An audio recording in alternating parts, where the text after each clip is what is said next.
किशोर जी, क्या गिने चुने लोगों पर ही कार्रवाई हो रही है जैसा एचजीआर जी आरोप लगा रही है? और गिने चुने लोगों में जो आईएएस हैं, योगेश कुमार सागर उनका नाम आ गया, अभिलाषा शर्मा जो निलंबित कर दी गई हैं उनका नाम आ गया, संजीव हंस उनका नाम है, आईएएस आनंद किशोर उनका नाम है, और एक ये जो पवन कुमार है निदेशक एमएस मातृत्व इंफ्रा, इनके ठिकानों पर भी छापेमारी।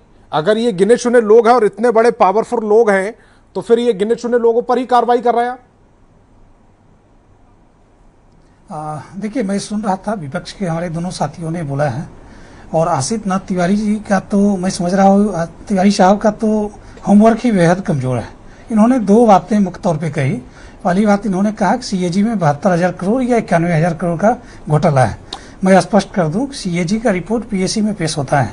ये अपने पार्टनर आरजेडी के भाई वीरेंद्र जी से कभी पूछने का साहस करेंगे कि क्या पीएससी ने इन राशियों को घोटाला के स्वरूप में ढाल दिया है या घोटाला साबित कर दिया है? तो मैं समझता हूं कि इन लोगों का आधा होमवर्क है एसी डीसी बिल का सामंजस्य स्थापित करना। ये दशकों से होता आ रहा है, हर स्टेट में ये मामला बनता है, फिगर भले अलग अलग हो, लेकिन हर स्टेट में एसी और डीसी बिल यानी यूसी यूटिलाइजेशन सर्टिफिकेट के जमा करने की तिथियां बदलती रहती है और लोग जमा करते हैं। बिहार में भी वही हो रहा है, एक रूटीन प्रक्रिया है और मामला पीएससी के पास है। पीएससी ने कहीं से भी इसे घोटाला नहीं माना है।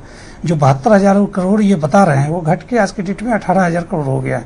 यानी लगातार अधिकारी राशि का यूटिलाइजेशन सर्टिफिकेट जमा कर रहे हैं। दूसरी बात इन्होंने रिशोश्री को लेके की, ये बता रहे हैं कि नीतीश जी जब तक सीएम थे रिशोश्री पे कोई कार्रवाई नहीं की गई।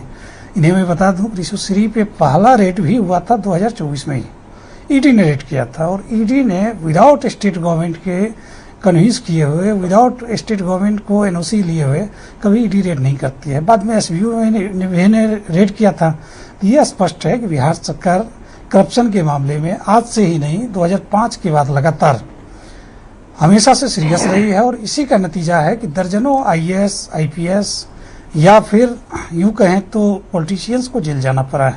आज योगेश कुमार सागर जी की बात हो रही है, आज अभिलाषा शर्मा जी की बात हो रही है। एक दौर था जब एसएम राजू भी जेल गए थे, एक दौर था जब सेंथिल कुमार जी के खिलाफ भी कार्रवाई हुई थी। तो ये हमेशा से होता आया है, और यहाँ पे अधिकारियों हो या मंत्री हो, जिसने क्राइम या करप्शन की तरफ अपने कदम को बढ़ाया, सरकार ने उसके खिलाफ कड़ी कार्रवाई की है। यह हमारा ट्रैक रिकॉर्ड बोलता है।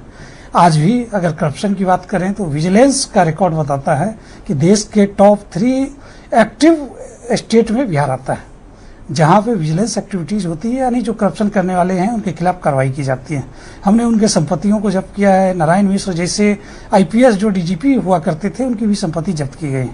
आजकल भी देखा होगा आपने, रिपोर्ट आया है कि एक अधिकारी की संपत्ति जब्त की गई है। तो ये हमारा ट्रैक रिकॉर्ड रहा है। रही बात रिशोश्री, जैसे 10 रिशोश्री भी आके नीतीश कुमार जी के साख को खराब नहीं कर सकते हैं। रिशोश्री का वही अंजाम होगा जो बाकी लोगों का हुआ होगा, यानी जिसने भी अधिकारियों के साथ मिली भगत करके पब्लिक मनी को मिस यूटिलाइज करने का साहस करेगा, वो जेल के सलाखों के पीछे जाएगा। और ये हमारा ट्रैक रिकॉर्ड रहा है। तो मैं बिल्कुल स्पष्ट कर दूं, चाहे क्राइम हो, करप्शन हो, हर मामले में बिहार की सरकार ने, चाहे वो नीतीश जी का पीरियड हो या अभी सम्राट जी के पीरियड में हो, समान विचारधारा के साथ और समान इंटेंसिटी के साथ कार्रवाई करने का काम किया है। और इसी का नतीजा है कि एक बेहतर माहौल में हम लोग बिहार को चला रहे हैं। ठीक, अब मैं केके लाल जी की तरफ जा रहा हूँ।